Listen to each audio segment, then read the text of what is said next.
नमो तस् भगवतो अरहतो सम्मा समुदस। नमो तस् भगवतो अरहतो सम्मा समुदस। नमो तस् भगवतो अरहतो सम्मा समुदस।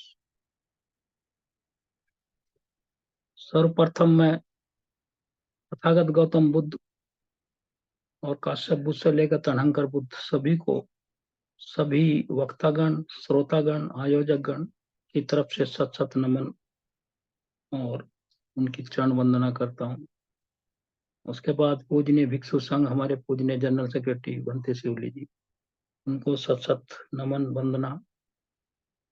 और मैं फिर उनके सबसे महत्वपूर्ण बात, जो अनागारिक धर्मपाल जी को सत सत नमन करता हूँ, जिन्होंने सोसाइटी स्थापित की। अगर ये सोसाइटी ना होती तो आज हम इस अवसर पर यहाँ इकट्ठे ना होते, और इतना बड़ा काम जो 133 साल से चल रहा वो ना होता।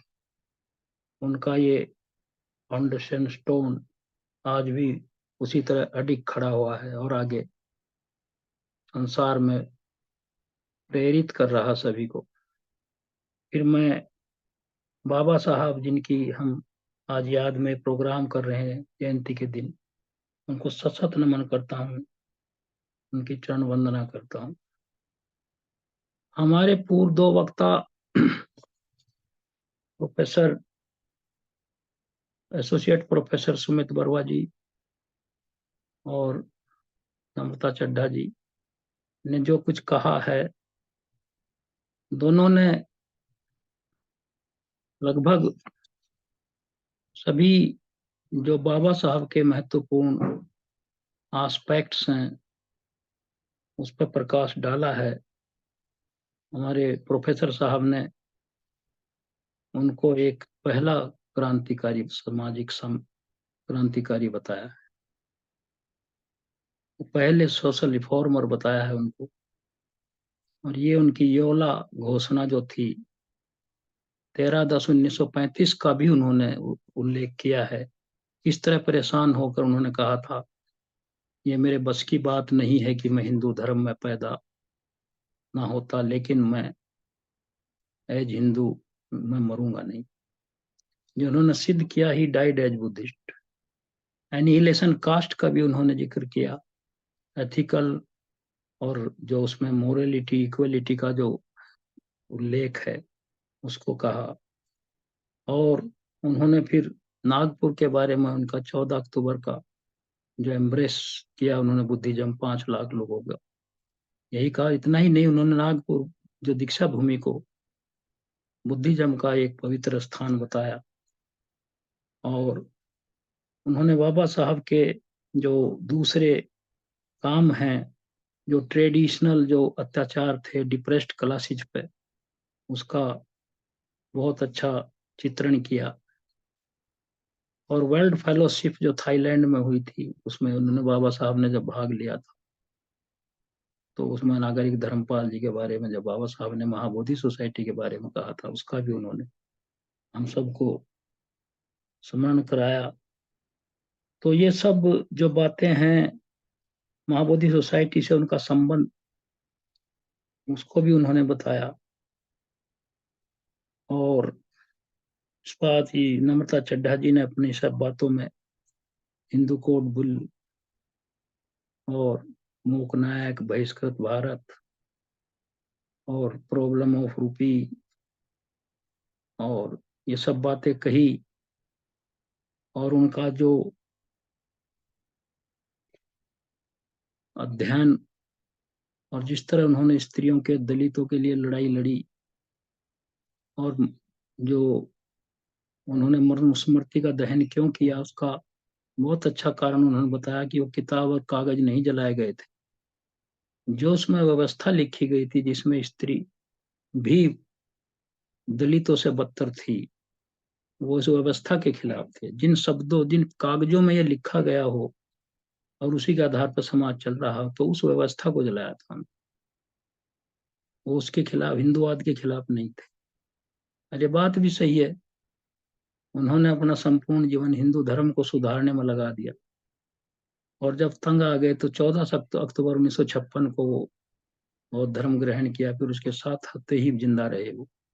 तो उन्होंने बहुत अच्छा इसका वो किया, अमेरिका के जो है वहाँ यूनिवर्सिटी का और सयाजी राव गायकवाड़ जी का उन्होंने उनको भेजा वहाँ। तो जगह जगह का उन्होंने उल्लेख किया है, और अशोक चक्र का कहा है कि हमारे तिरंगे का जो है वो उनकी वजह से था, ये सही है कहा है उन्होंने। और अनागारिक पहले तो उन्होंने कहा भगवान बुद्ध, और दूसरी बार अनागारिक धर्मपाल, फिर हमारे बाबा साहब जो बौद्ध धर्म के रिवाइवलिस्ट इसमें आए। मैं अपनी बात थोड़े पॉइंट रखूंगा। मैं आपको बताना चाहता हूँ, वही कहूंगा जो रिकॉर्ड पे है। बाबा साहब ने जो फर्स्ट राउंड टेबल कॉन्फ्रेंस है, जो 20/11/1930 को उसमें वो गए थे और बोले थे, इसके प्लेनरी सेशन में, इसमें उन्होंने जो भाषण दिया था, इसके बारे में मैं बताना चाहता हूं आपको कि उसमें 125 सदस्य थे, जिसमें लॉर्ड्स थे, इंग्लैंड के पियर्स थे, यहाँ के नवाब्स थे, और राजे रजवाड़े थे, पढ़े लिखे थे, सब बैरिस्टर थे। 125 लोग थे। रैमजे मैकडोनाल्ड उसको चेयर कर रहे थे, वहां के प्रधानमंत्री। तो you will be delighted to hear that कि उन 125 लोगों में जो उसके पार्टिसिपेंट थे, अंबेडकर साहब ही अकेले एक व्यक्ति थे ऐसे जिनकी हाईएस्ट एकेडमिक क्वालिफिकेशन थी। ये सुनकर कितना अचंभा और गर्व महसूस होता है। फिर दूसरी जो सेकंड राउंड टेबल कॉन्फ्रेंस थी, जो 7/9/31 से 1/12/31 तक चली, उसमें बाबा साहब ने जो भाषण दिया था, और उसमें क्या कहा था उन्होंने, उन्होंने प्रधानमंत्री को, सॉरी, पहली राउंड टेबल कॉन्फ्रेंस में उन्होंने रैमजे मैकडोनाल्ड को कहा कि आप अंग्रेज अपना शासन लंबा करने के लिए वहां पक्षपात कर रहे हैं, और आप अमीर वर्ग को, एलिट क्लास को, ओलिगार्की को सपोर्ट कर रहे हैं, और वहाँ के जो डिप्रेस्ड क्लासेज हैं उनकी तरफ आपका ध्यान नहीं है, आप उनको संतुष्ट कर रहे हैं। तो इस पर सीधा आरोप लगाया था।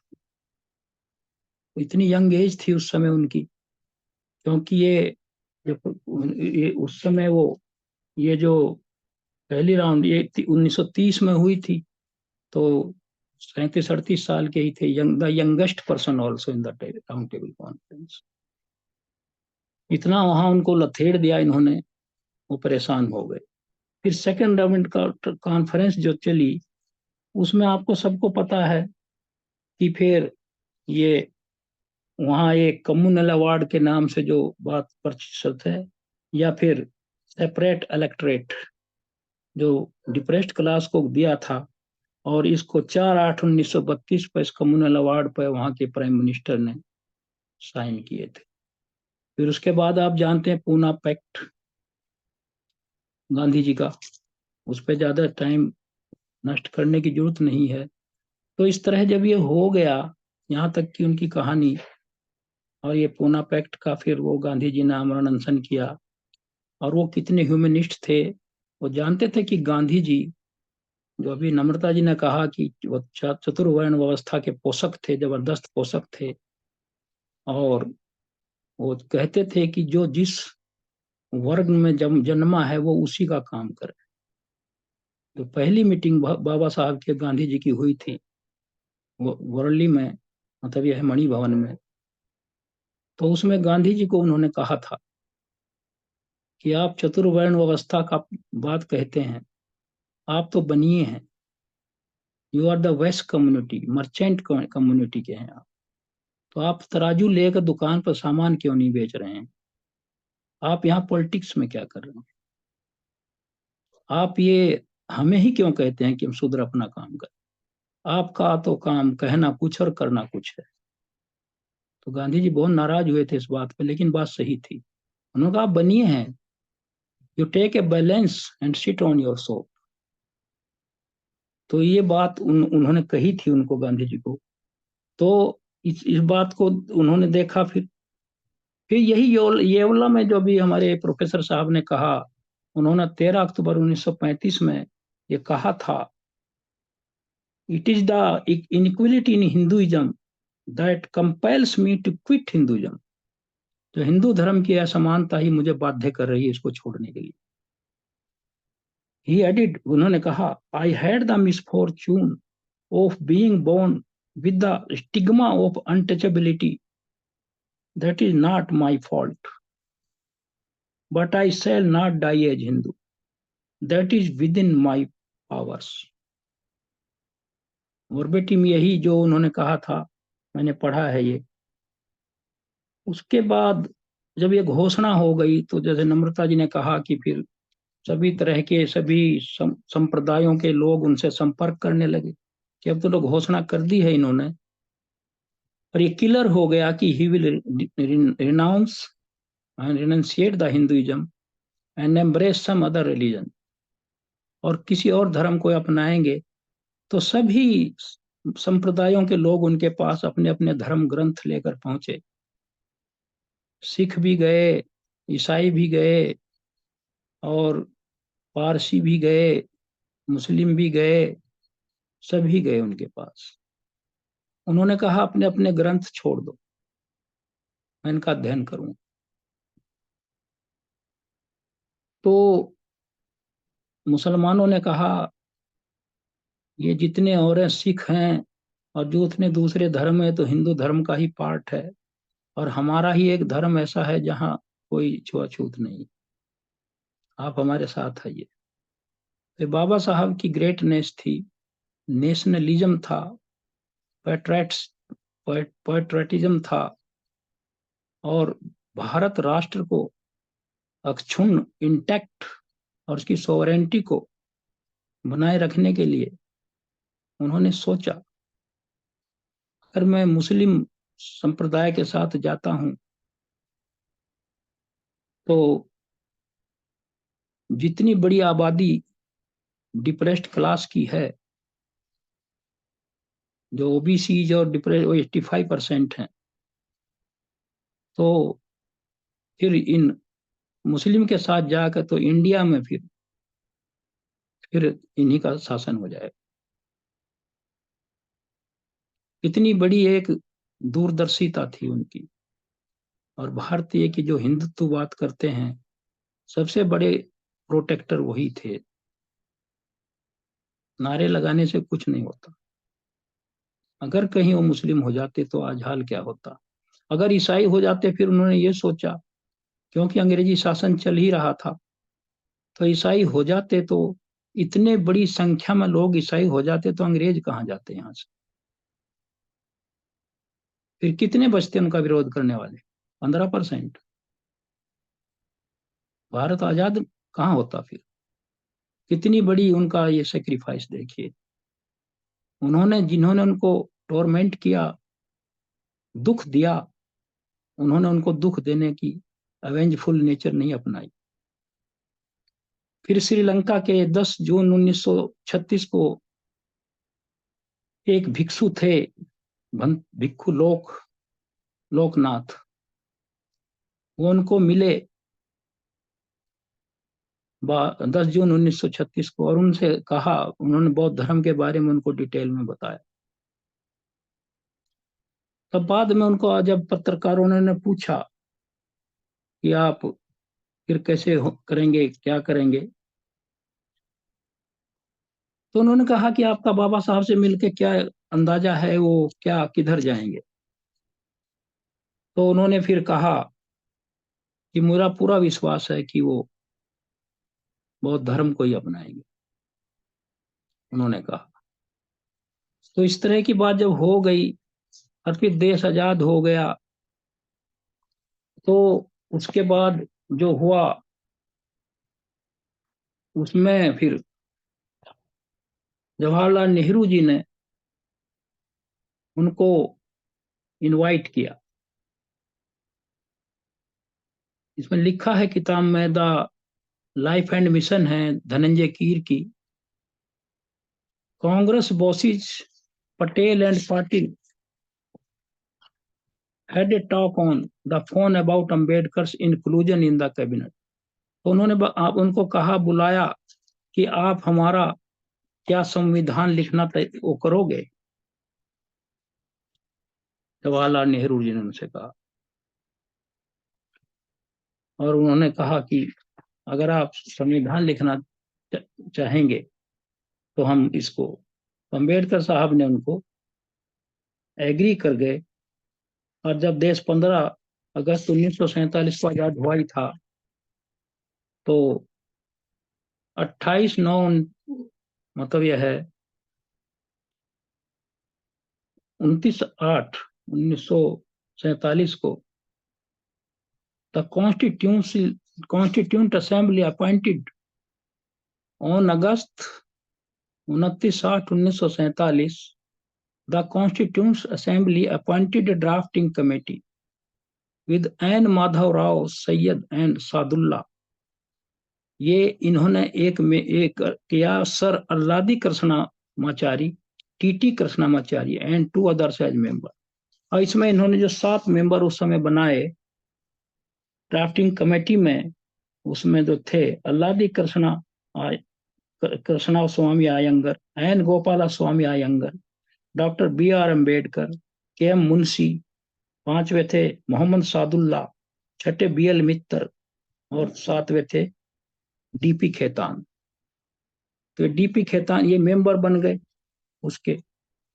फिर उसके बाद कॉन्स्टिट्यूशन का काम है। तब वो Ambedkar was now इनग्रोस्ड in the work of drafting the constitution. उन्हें चीफ आर्किटेक्ट सबने कहा, पूर्व वक्ताओं ने, जो ऑनरेबल वक्ता थे हमारे 2, सबने उनको chief architect of the constitution कहा। लेकिन उनको ऐसा क्यों कहा गया? How he worked and why he was called the chief architect of constitution of India, इनको क्यों कहा गया? ये TT from the speech of TT Krishnamachari which he made in the November 5, 1948 in the Constituent Assembly. He invited the attention of the House saying, क्या कहा उन्होंने? The House is perhaps aware that of the 7 members, जो 7 member थे, nominated by you, Constituent Assembly को कहा, nominated by you, one had resigned from the House and was replaced. एक ने resign कर दिया, उसकी जगह कोई दूसरा रख दिया गया। One died and was not replaced. उनकी जगह कोई नहीं रखा गया। One was away in America and his place was not filled up. उसका भी एक अमेरिका में ही रहे, वो आए ही नहीं, और उसकी जगह कोई को रखा भी नहीं गई। And another person was engaged in state affairs. वो अपने राज्य के कामों में बिजी थे, जैसे स्टेट जहाँ के रहने वाले थे। तो there was void to that extent. सीमा तक वहाँ खाली वैक्यूम हो गया। 1 or 2 people were far away from Delhi, और जो 2 और मेंबर थे वो दिल्ली से दूर थे। And perhaps reasons of health, उनकी हेल्थ ठीक नहीं थी, did not permit them to attend. So what he said so emphatically, so it happened ultimately that the burden of drafting of the constitution fell on the Ambedkar, and I have no doubt that we are grateful to him for having achieved this task in a manner which is undoubtedly commendable.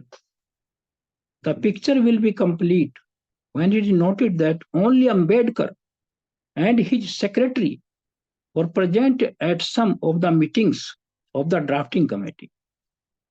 यह होता था कि वो उसके secretary थे आयोग के, committee के, वो अकेले ही होते थे। And the historic work was now nearing completion. तो ये इस तरह इन्होंने किया, तो अकेले उन्होंने, इसलिए उनको चीफ आर्किटेक्ट कहा जाता है। इस प्रकार तो ये हो गया। इसमें जब उन्होंने he delivers his historical speech on 25 November उनको दिया 1949 को, तो looking back on the works of the constituent assembly, it will be 2 years 11 months and 17 days। 2 साल 11 महीने 17 दिन लगे उनको संविधान को पूरा करने में। Since he met with work on 9 दिसंबर 1946। 9 दिसंबर 1946 को उन्होंने इस काम को शुरू किया था। और इस तरह drafting committee it was elected by the constituent assembly 29 August 1947 since 30 August of the set 151 sitting हुई 41 during which he was engaged in preparation of the draft of the constitution. ये मोटी मोटी बात आपको मैं बता देता हूं। तो इसमें एक मेंबर थे मिस्टर नजीरुद्दीन, वो कुछ किया तो था नहीं उन्होंने, और ऐसे ही कुछ लोग होते हैं जो सटायर करते हैं, कुछ काम तो करते नहीं।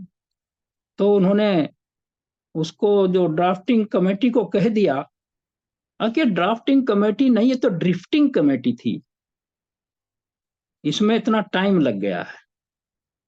तो बाबा साहब ने उसका जो जवाब दिया, जब उन्होंने ड्रिफ्टिंग कमेटी, उन्होंने he gave the credit to the B N Rau, S N Mukherjee, member of his staff,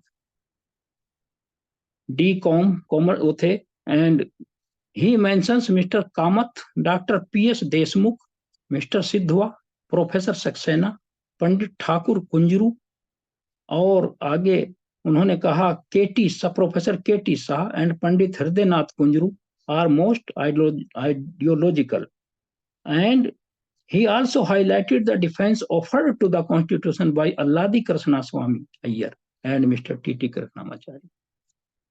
जो इस तरह की बात कही, फिर बाबा साहब ने फिर क्या कहा इसमें, ये इंपॉर्टेंट है आपको। जब उन्होंने पूछा कि ये संविधान कैसा है आपके हिसाब से, how are you satisfied with the constitution, जो कॉन्स्टिट्यूंट असेंबली में पूछा गया, are you satisfied what you have written. तो बाबा साहब ने कहा, I feel, however, good a constitution may be, it is sure to turn out bad because those who are called to work it happen to be bad alone। संविधान चाहे जितना भी अच्छा हो, अगर इसको लागू करने वाले अच्छे नहीं हैं तो वो संविधान बहुत ही खराब है। However bad a constitution may be, it may be turn out a good if those who are called to work it happen to be a good lot। संविधान में जितनी खामियां हो, अगर लागू करने वाले की नीयत साफ हो तो संविधान सबसे बढ़िया संविधान होगा। The working of the constitution does not depend wholly upon the nature of the constitution। ये संविधान के स्वभाव या उसके प्रकृति पर डिपेंड नहीं करता, लागू करने वालों को होता। The constitution can provide only organs of state। ये सिर्फ उसकी ऑर्गन्स है, जो उसका सिस्टम है उसको प्रोवाइड करता है, as the legislature, executive and judiciary. ये इनको ताकत देता है, रास्ता देता है, इनके ऑर्गन्स देता है, जैसे हाथ पैर होते हैं किसी के शरीर के काम करने के लिए। The factors on which the working of these organs of state depend are the people, वो लोग हैं जो उसके वो हैं, and the political parties, they will set up their instrument to carry out their wishes and politics। वो अपनी जो योजनाएं हैं वो उन पर डिपेंड करता है कि लोग कैसा चाहते हैं, हमारे नेता कैसा चाहते हैं, जो पॉलिटिकल बॉस हैं वो कैसा चाहते हैं। फिर डॉक्टर राजेंद्र प्रसाद जो कॉन्स्टिट्यूशनल असेंबली में थे उस समय जो मीटिंग हो रही थी, मतलब यह है 25 नवंबर 1949 को, तो डॉक्टर राजेंद्र प्रसाद जी ने क्या कहा। Doctor Rajendra Prasad, president of the constituent assembly, applause doctor Ambedkar says, उन्होंने क्या कहा, I have realized as nobody else could have with what zeal and devotion the members of the drafting committee and especially its chairman Dr. Ambedkar, in spite of his indifferent health, have worked। फिर वहां applaud, तालियां बजी। उन्होंने कहा कि मुझे इसमें कहने में थोड़ा उसके कि जिस उत्साह के साथ और श्रद्धा के साथ इन्होंने काम किया, और खासकर बाबा साहब अम्बेडकर ने अपनी इंडिफरेंट हेल्थ के बावजूद, वो सराहनीय है। We could never make a decision which was or could be ever so right, हम ऐसा कोई डिसीजन नहीं ले सकते थे जो इतना सही होता, as when we put him on the drafting committee, कि हमने उनको ड्राफ्टिंग कमेटी का चेयरमैन बनाया, इससे बढ़िया कोई डिसीजन नहीं हो सकता था। And made him it's chairman, he has not only justified his selection, उन्होंने अपने चयन को ही सत्यापित नहीं किया, उसको सिद्ध नहीं किया, बट हैज एडिड लस्टर, उसमें चमक पैदा कर दी, to the work which he has done, अपने काम से उसमें चमक पैदा कर दी। तो ये बात उन्होंने कही। तो इस तरह की बात है। फिर इसमें जब ये इतना तो हो गया, देश आजाद हो गया, सब कुछ हो गया, वो लॉ मिनिस्टर भी बन गए, तो इसमें फिर आगे जो उन्होंने घोषणा कर दी थी कि मैं हिंदू में तो पैदा हो गया, लेकिन मैं I will not die as Hindu. अब बात वो थी, क्योंकि वो डिससेटिस्फाइड थे, और इसी बीच में जो अभी नम्रता चड्ढा जी ने कहा, इसी बीच में आया हिंदू कोड बिल, जो बहुत ही ज्यादा एक बहुत बड़ा स्टेप था, जो honourable doctor Ambedkar minister of law introduced his Hindu code bill in parliament on behalf of the government on 5 फरवरी 1951। इसके बाद आप सभी जानते हैं वो विवादित विषय हैं, नम्रता जी ने उनको संक्षेप में कहा है कि किस तरह है हिंदू महासभा के लोग और कांग्रेस के ही लोग सभी, और ये जो जितने थे उसके खिलाफ आवाजें उठाने लगे, ये समाज को बांट रहा है, doctor Ambedkar dividing the Hindu समाज। तो ये बात उस पर कही। तो आपके सामने मैं बता दूं कि जब ये बातें चल रही थी, तो उस समय मतलब यह है बहुत ज्यादा विरोध हो रहा था, तो इन्होंने वहां उस समय एक एक आदमी आरोप लगा रहा था। और ये कमाल की बात है, ये देखिए सोचिए कि जिस समय हिंदू कोड बिल लाया जा रहा था, उस समय क्या था, किसको फायदा हो रहा था, हु वाज द मेजर, इसका गेनर कौन था, समृद्ध हिंदू समाज की स्त्रियां, महिला वर्ग, क्योंकि शोषित डिप्रेस्ड क्लास और ओबीसी के पास तो रहने के लिए घर भी नहीं था, पैतृक संपत्ति मात्र तो मतलब अधिकार, और स्त्री के अधिकार उनकी स्त्रियों को कहां से मिलते, उनके तो पास रोटी नहीं थी, घर नहीं था। हु द मोस्ट बेनिफिटेड, वही थे जिन्होंने विरोध किया था, उनकी पत्नी। लेकिन चूंकि जैसा नम्रता जी ने कहा, ये हर जगह आज भी कायम है कि स्त्री का जो वो है दर्जा, वो कितना उसको हम लोग इंफीरियरिटी में रखना चाहते हैं। जिस समय बाबा साहब ने संविधान लागू किया, उस समय यूरोपियन कंट्रीज में, स्विट्जरलैंड जैसे लोग, बड़े बड़े जो एडवांस कंट्री थे, वहां भी स्त्रियों को फ्रेंचाइज या वोट डालने का अधिकार नहीं था। और बाबा साहब देखिए कितने समय से आगे चल रहे थे, वो जानते थे कि जब तक स्त्री और पुरुष और समाज में दोनों बराबर नहीं होंगे, तब तक ये देश तरक्की नहीं कर सकता। तो उस समय के टाइम में एक बहुत ये इंपॉर्टेंट है, जो इन्होंने इस्तीफा दिया था, उसका एनेक्जर 2 है ये जो एनेक्जर 1 एंड इसके इंडाइसिस हैं, इसमें पंडित धर्मदेव विद्या वाचस्पति थे उस समय, बहुत विद्वान थे वो, और बहुत ही पढ़े, इसमें लिखा वेदों के सुप्रसिद्ध विद्वान पंडित धर्मदेव विद्या वाचस्पति उन थोड़े से व्यक्तियों में हैं जिनके जीवन का अधिकांश समय वेदों तथा आर्यों के प्राचीन धार्मिक ग्रंथों के अनुशीलन और अनुसंधान में बीता है।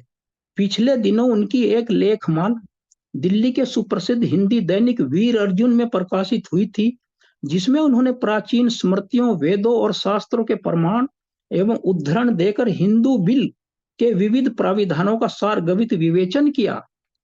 और उन्होंने क्या कहा था उस समय कि उन्होंने, वाचस्पति साहब ने, उन्होंने कहा था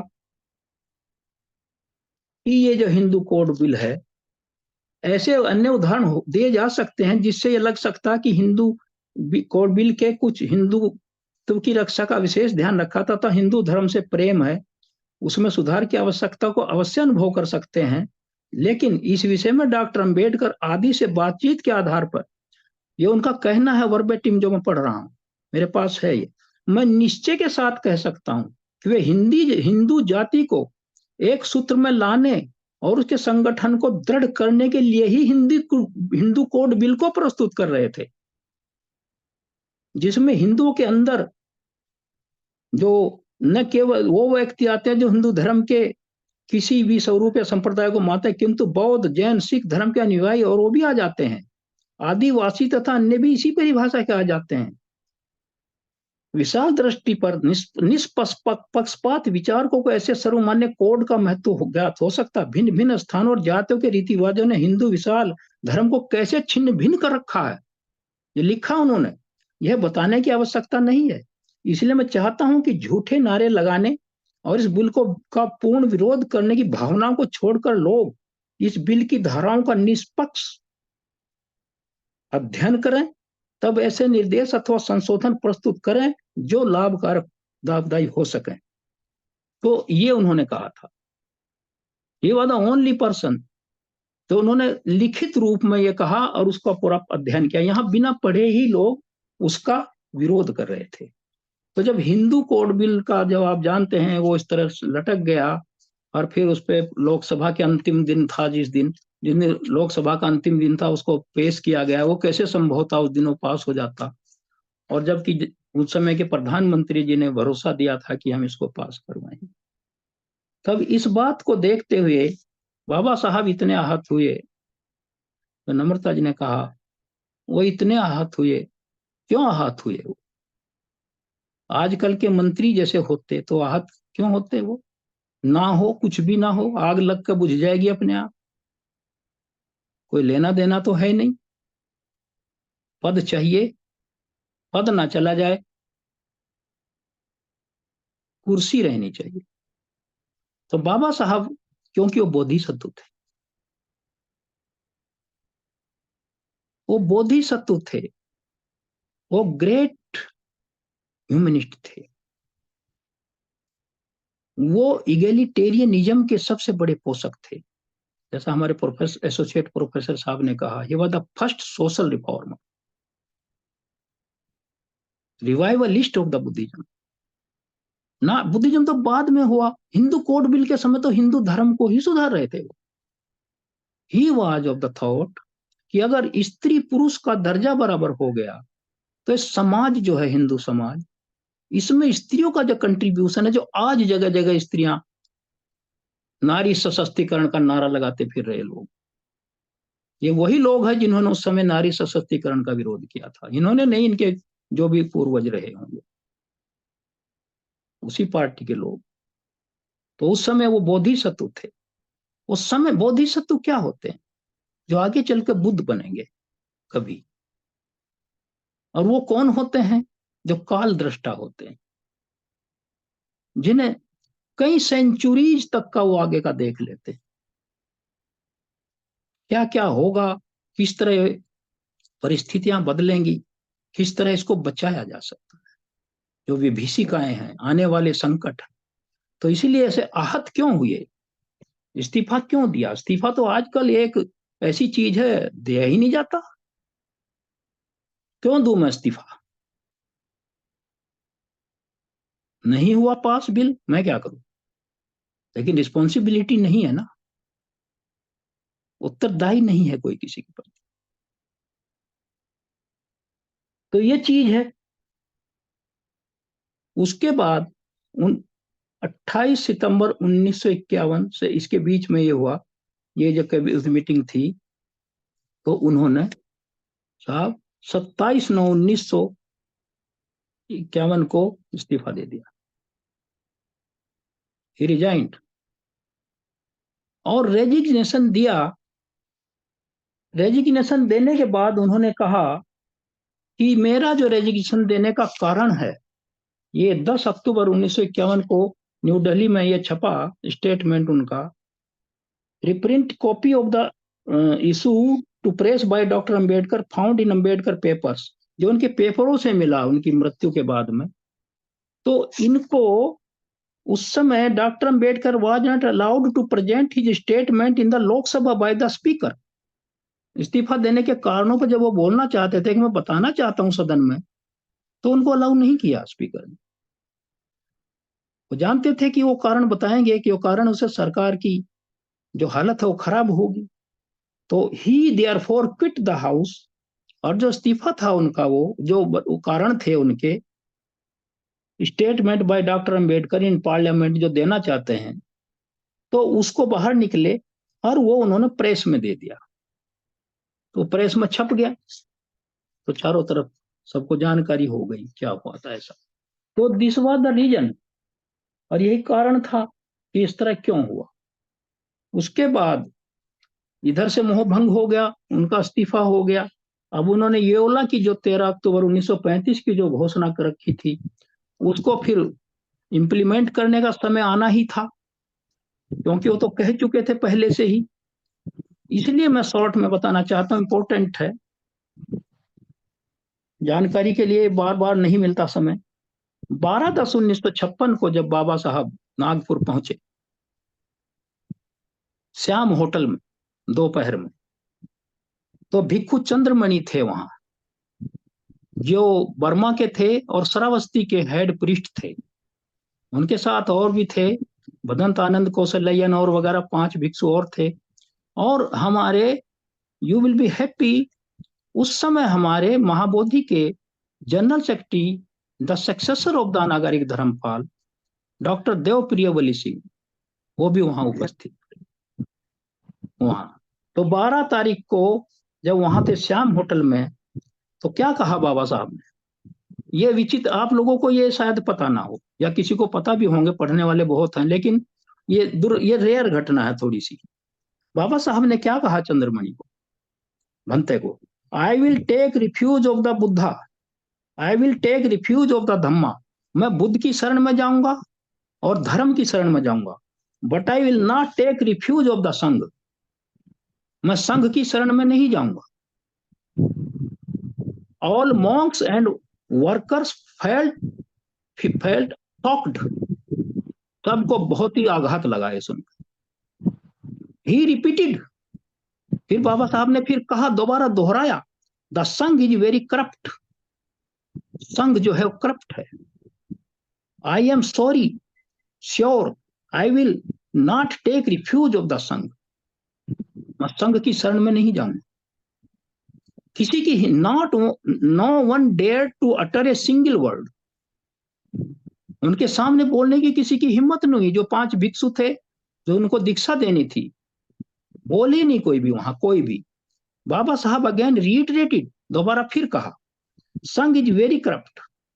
फिर आगे क्या कहते हैं, by tomorrow I want your decision on this, मैं कल तक आपका निर्णय चाहता हूं इस पर, आप कल तक मुझे बताएं, मैं 2 ही शरण में जाऊंगा, are you agree to give me initiation.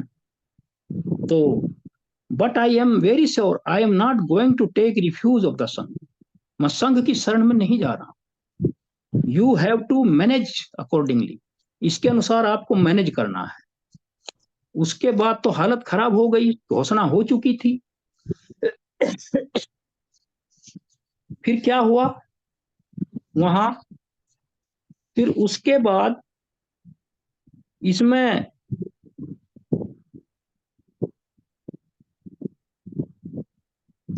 सबका जब वहां हो गया कि ये तो बहुत ही बुरा हो गया है, तो उसके बाद उन्होंने क्या कहा, इसमें भिक्षुओं को तो कुछ कहना नहीं था, भिक्षु तो परेशान हो गए। तो उन्होंने वहां जो गौड़ बोले थे, जब वहां अगले दिन गए,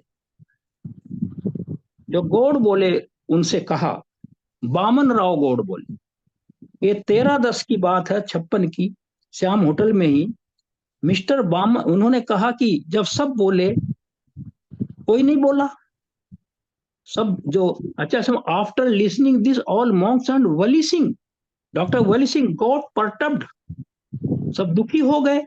it was a serious troubled situation. उसके बाद मिस्टर बामन राव गौड बोले 13/10 को सब गए, फिर उनके सामने कौन बोले, कोई कारण था क्यों कह रहे हैं। पोलाइटली नरेट्स द डेफिनेशन, उन्होंने कहा कि बाबा साहब अगर आप कुछ कहें तो मैं कुछ कहूं। वामन राव गौड बोले, उन्होंने कहा, वामन राव गौड बोले ने कहा, Baba you are not taking refuge of Chandramani, आप चंद्रमणि की शरण में नहीं जा रहे हैं, you are taking refuge of that Sangha, आप उस संघ की शरण में जाएंगे, which has been defined by the lord Gautam Buddha, जिसको लॉर्ड गौतम बुद्धा ने स्थापित किया है, परिभाषित किया है। How dare we can exclude the Buddha from the Sangh, कि मैं संघ से बुद्ध को कैसे अलग कर सकते हैं हम। वामन राव गौड बोले ने कहा, ये संघ भगवान बुद्ध का स्थापित किया हुआ, परिभाषित किया हुआ है, हम और बुद्ध को इससे अलग नहीं किया जा सकता। The Buddha is the included in the संघ, बुद्ध संघ में शामिल है। देयर इज नो संघ विदाउट द बुद्धा, मैं वही पढ़ रहा हूं जो उन्होंने कहा उनको वर्बेटिम, बुद्ध के बिना कोई संघ नहीं है। ही हैज एस्टैब्लिश्ड द संघ, संघ उन्होंने ही स्थापित किया है बुद्ध ने। ही रिमेन्स इन द संघ, वो संघ में रहेंगे और हैं। ही डायरेक्ट्स द संघ, और संघ को निर्देशित करते हैं, वो संघ को वही चलाते हैं। ये कहा वामन राव गौडबोले ने। अपॉन लिसनिंग दिस, ये सुनने के बाद बाबा साहब रिएक्ट कॉन्फिडेंटली, बाबा साहब ने कॉन्फिडेंस के साथ रिएक्ट किया, पॉइंटिंग टुवर्ड्स द भिक्षुज, भिक्षुओं की तरफ इशारा करते हुए क्या कहा, जो उन्होंने कहा, यस दिस इज राइट, ये सही है। I did not want to listen this from your mouth, Vaman Rao Gaud बोले, मैं तुम्हारे मुंह से बात नहीं सुनना चाहता था, but from the mouth of the Monks, मैं भिक्षुओं के मुंह से सुनना चाहता था। इसका क्या मतलब है, वो भिक्षुओं का परीक्षण कर रहे थे कि जो भिक्षु मुझे दीक्षा दे रहे हैं वो धर्म के बारे में कुछ जानते भी हैं या नहीं। वो दीक्षा देने के बाद मेरे धर्म गुरु बनेंगे, लेकिन धर्म गुरु क्या मेरे संशय को दूर करेगा। धर्म गुरु का दायित्व तो है कि शिष्य के हर जब क्वेश्चन का जवाब दे, तभी वो गुरु है। अगर वो शिष्य का किसी प्रश्न का जवाब ना दे तो वो कंप्लीट गुरु नहीं कहा जा सकता। तो ये कारण था, वो भी ऐसा नहीं था, वो बोधिसत्व थे, उन्हें पता था, ऐसा नहीं कि वो ऐसे, वो तो उनका परीक्षा ले रहे थे कि क्यों इनमें से कोई जो मुझे दीक्षा देंगे, व्हाट इज देयर कैपेसिटी। तो ये बात हो गई, उन्होंने कहा। तो इसमें ये बात तो हो गई। फिर 14 अक्टूबर 1956 को 5 लाख लोगों के साथ उन्होंने दीक्षा ली। चंद्रमणि जी ने दी, हमारे भंते प्रज्ञानंद जो आज दुनिया में नहीं है, लखनऊ बुद्ध विहार के जो थे यहाँ, जो 30 नवंबर 2017 को निर्वाण हो गया जिनका, वो भी वहां थे। इसीलिए उनको फिर उनके निर्वाण पर कितना सम्मान मिला। वो बाबा साहब का वो बार बार छपा कि बाबा साहब को दीक्षा देने वाले अंतिम भिक्षु नहीं रहे, उनका राजकीय सम्मान के साथ उनका वो हुआ शरावस्ती में। तो इस तरह 5 लाख लोगों का मतलब यह है कि उन्होंने के साथ उन्होंने दीक्षा ली। फिर अगले दिन, मैं बता रहा हूं जो फैक्ट है डेट वाइज, 16/10/1956 की मॉर्निंग में फिर उनको चंद्रपुर जाना था बाबा साहब को, वहां दीक्षा का कार्यक्रम था। तो चंद्रमणि जी हमारे साथ, उनके साथ थे, हमारे जनरल सेक्रेटरी। तो उन्होंने चंद्रमणि जी से कहा, चंद्रमणि जी आप परेशान ना हुआ, एंड आस्क्ड चंद्रमणि ना वो doctor Wali Singh, D Wali Singh, not to accompany him, you stay back, आप परेशान ना हो, आप यहीं रहिए। उसके बाद क्या लिखते हैं फिर आगे, 30 अक्टूबर 1956 वो वहीं थे हमारे डी देवप्रिय वली सिंह। तब तक उन्होंने कहा, doctor Ambedkar write to the D Wali Singh, general secretary Mahabodhi society of India, and writes that the, क्या उनको कहा वली सिंह साहब को संबंध देखिए, that the bhikshus could serve the Buddha by becoming preacher of the Dhamma, धर्म के उपदेशक होकर ये सेवा कर सकते हैं धर्म की। ही also foreclosed his plan to organize a conversion ceremony in Bombay during the Xmas days that 3,80,000 लोगों को कन्वर्ट करने का उन्होंने इरादा किया था। वो कब किया था उन्होंने, वो किया था फिर दिसंबर में, 25 दिसंबर को, लेकिन वो दिन नहीं आया, वो 6 दिसंबर को परिनिवृत्त हो गए, वो दिन नहीं आया। ये वली सिंह साहब को उन्होंने कहा था आप 3,80,000 लोगों की व्यवस्था करिए और उतने लोग आएंगे वहां और मैं फिर वहां उनको वो दूंगा। तो इस तरह का फिर ये गए थे नेपाल में, इनकी जो आखिरी थी जो वहां बुद्धा एंड कार्ल मार्क्स पर, आप जानते हैं बहुत बड़ी एक सभा हुई थी, तो वहां के कार्ल मार्क्स और बुद्धिज्म पर इनका विषय तो कुछ और था, लेकिन उन्होंने कहा कि उस समय चूंकि कार्ल मार्क्स का बुद्धिज्म कम्युनिज्म का दबाव था, उनका बुद्ध की तुलना करते थे कार्ल मार्क्स से, कि आप कार्ल मार्क्स और बुद्धा एंड कार्ल मार्क्स, एक किताब है, इस पे पढ़िए आप लोग, इसको होगी बहुत से लोगों के पास है। तो उन्होंने कहा, उस पर स्पीच देकर फिर क्या हुआ, 25/11 को 1956 को वो हमारे मूलगंध कुटी में आए थे सारनाथ, बाबा साहब। In the evening, Baba Sahib addressed a gathering in the premises of the Moolgand Kuti Vihar at Sarnath.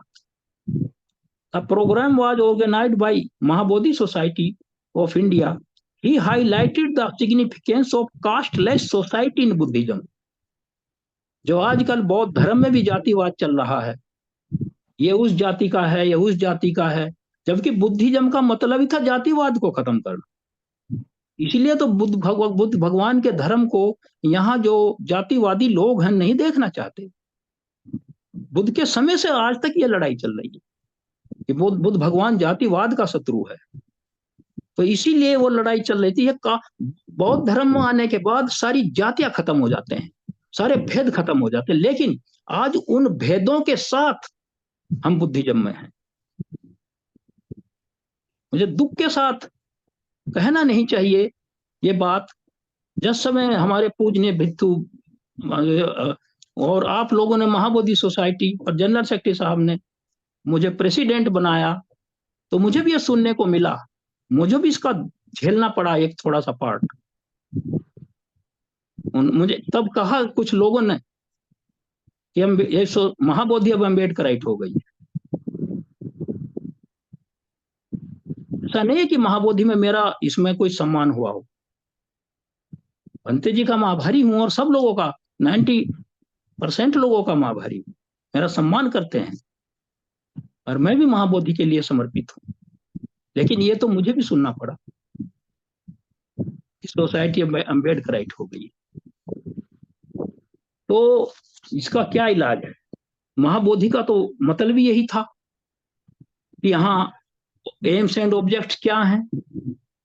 खैर छोड़िए, ये तो चलता रहेगा, इसका मुझे कोई दुख नहीं है, ना मुझे उसका है, मुझे तो तरस आता है उन लोगों पर, उनकी बुद्धि पर तरस आता है। I can only feel sympathy for them. मैं इतना ही कह सकता हूँ। हमारे जनरल सेक्रेटरी समय के जो हैं शिवली भंते जी, मैं चाहता हूँ, मैं रोज प्रेयर करता हूँ को बहुत लंबी आयु हो, जो उन्होंने दिशा दी है और इस महाबोधि को कहाँ से कहाँ पहुंचा दिया है, हम तो उनकी लीडरशिप में काम कर रहे हैं। अब इसमें देखिए महाबोधि का कितना बड़ा रोल और बाबा साहब का। ये किताब है the panorama of Indian Buddhism, doctor TC Ahir ने इसको कंपाइल किया है। इसमें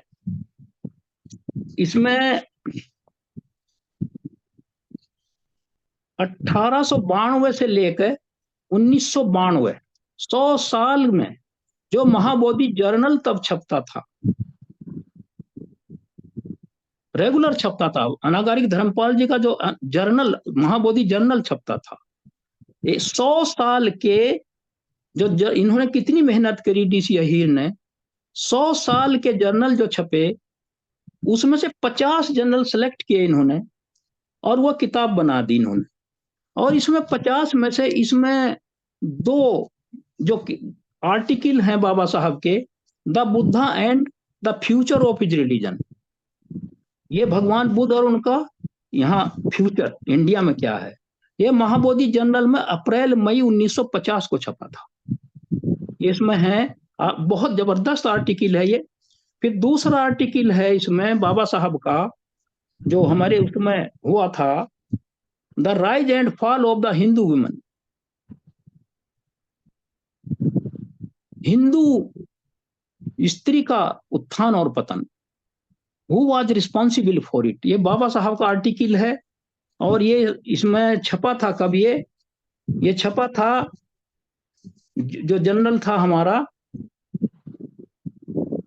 ये महाबोधि वॉरियर जनरल, मई जून 1952, पेज 137 100। उसके बाद इसमें जो है आगे किताब में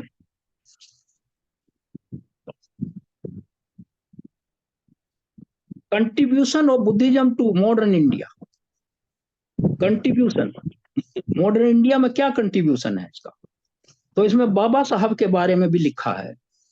the Mahabodhi society of India and other pioneers were able to create a lot awareness about the rich heritage of the Buddhism in art, architecture and literature, but they were not able to attract many adherents to its fold. This gap was filled up by Dr. Ambedkar.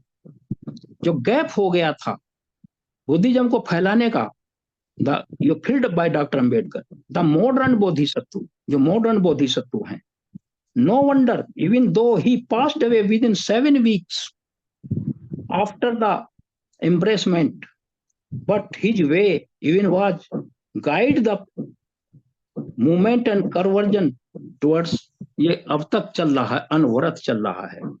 ये इसमें लिखा हुआ है कि ये gap भर दिया था, महाबोधि के उसमें ही है। फिर जवाहरलाल नेहरू जी ने क्या कहा, अभी नम्रता जी जो उसकी बात कर रही थी चक्र की, तिरंगे में, पंडित जवाहरलाल नेहरू ने क्या कहा।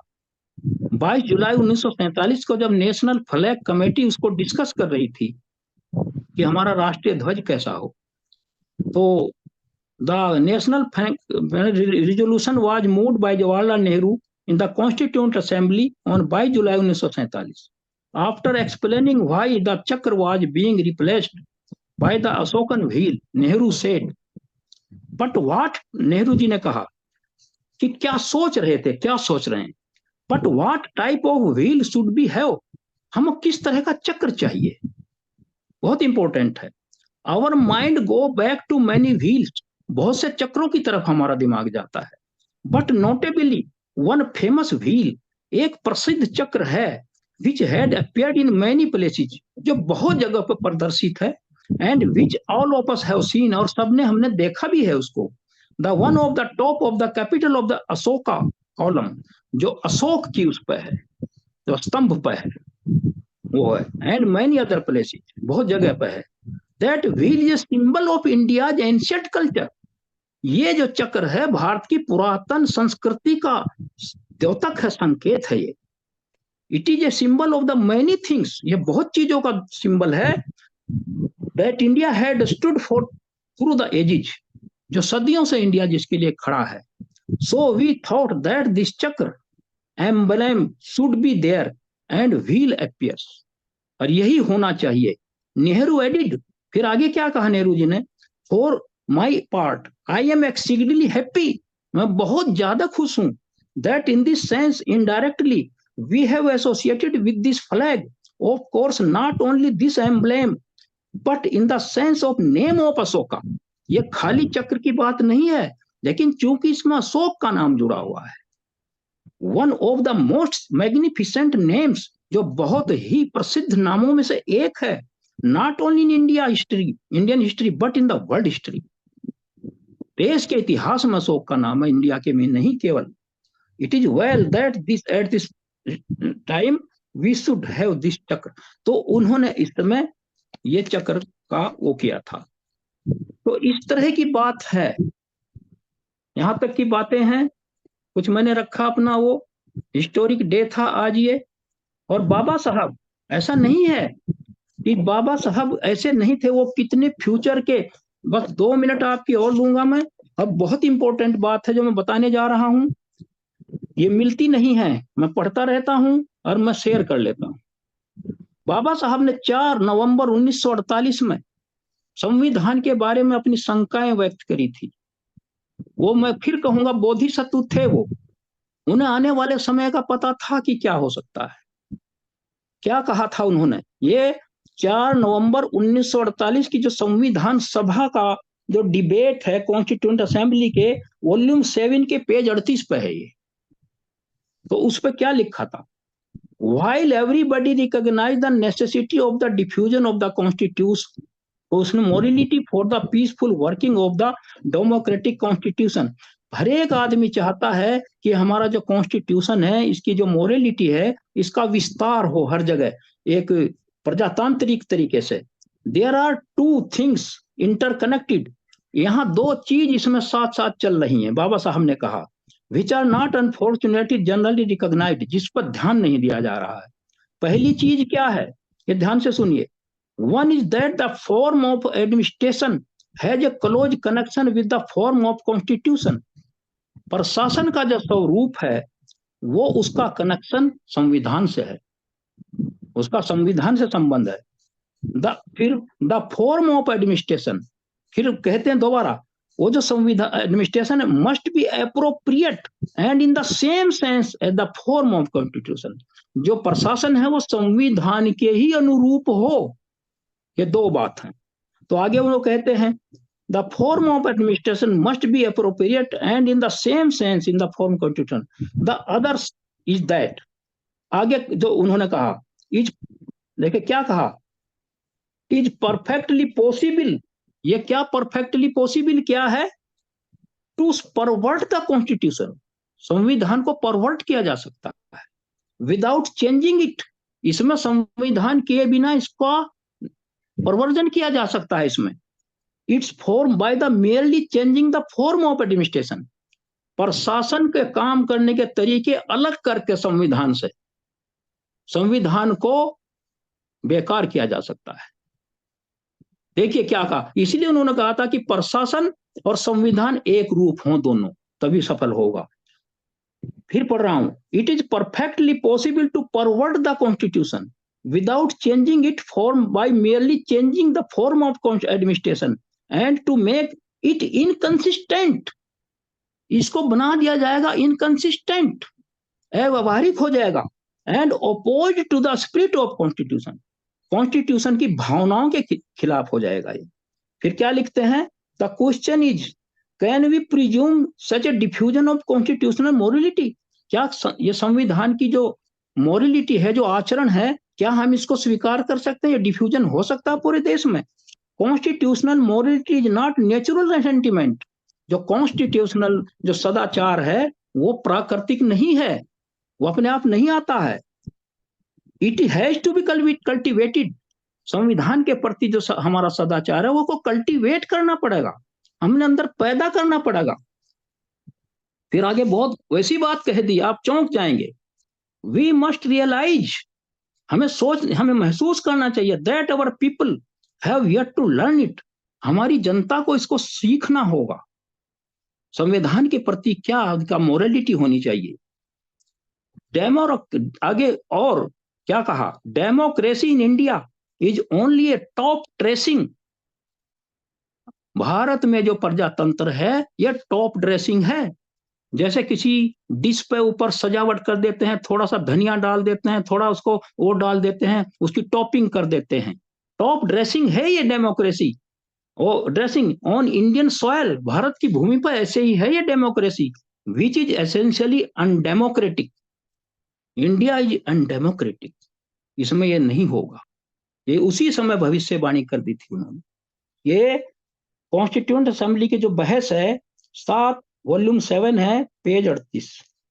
तो ये बातें मुझे बतानी थी इस महत्वपूर्ण दिन पर, बाबा साहब का कंट्रीब्यूशन, चाहे वो हिंदू कोड बिल हो, चाहे डिप्रेस्ड क्लास का हो, चाहे अंग्रेजों के खिलाफ लड़ाई हो, चाहे इक्वेलिटी की, फ्रेनिटी की और लिबर्टी की हो, और चाहे वो हिंदू धर्म को त्यागने की, बुद्धिज्म को अपनाने का, बुद्धिज्म को भी अपनाकर फिर भी देश को बचाने का हो।